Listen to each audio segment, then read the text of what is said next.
Hi everyone. ఈరోజు మనం dog bite, కుక్క కాటు దీని గురించి మనం తెలుసుకుందాం. కుక్క కరిస్తే మనం వెంటనే తీసుకోవాల్సిన జాగ్రత్తలేంటి? ఇది తీసుకోవటం వల్ల మనకు ఉపయోగాలేంటి?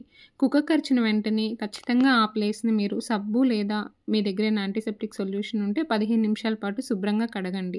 ఇలా కడగటం వల్ల వైరస్ అనేది మన బాడీలోకి తక్కువగా ఎంటర్ అవుతుంది.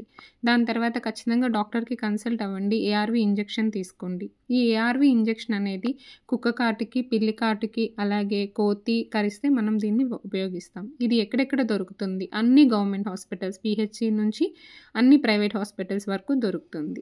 ఎన్ని డోసెస్‌లో తీసుకోవాలి?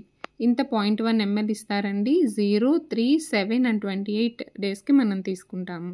ప్రెగ్నెన్సీలో కుక్క కరిచినా, అలాగే పిల్లల్లో కుక్క కరిచినా సేమ్ ఏఆర్‌వి ఇంజెక్షన్ అనేది మనం ఇస్తాము. దాని తర్వాత మోస్ట్ ఆఫ్ ద పీపుల్ అడిగే కామన్ క్వశ్చన్ ఫుడ్ రెస్ట్రిక్షన్.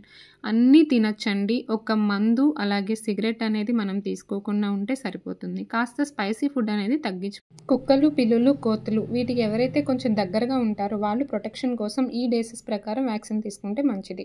అలాగే రీఎక్స్పోజర్ అంటే ముందు వ్యాక్సిన్ తీసుకున్నాం, మళ్ళీ మాకు కుక్క కరిచింది. అప్పుడు మేము ఏం చేయాలి? లెస్ దాన్ 3 మంత్స్ అయితే మళ్ళీ ఏఆర్‌వి అవసరం లేదండి. మోర్ దాన్ 3 మంత్స్ అయితే 0 అండ్ 3 డేసెస్ ప్రకారం డోస్ తీసుకుంటే మంచిది. అలాగే గాయం పెద్దదవుతున్న, బాగా పెద్ద గాయం ఉండి బ్లీడింగ్ బాగా అవుతున్న ఇమ్యునోగ్లోబులిన్ అనేది ఖచ్చితంగా తీసుకోవాలి. అది వూండ్ చుట్టూ ఇస్తారు. Thank you all.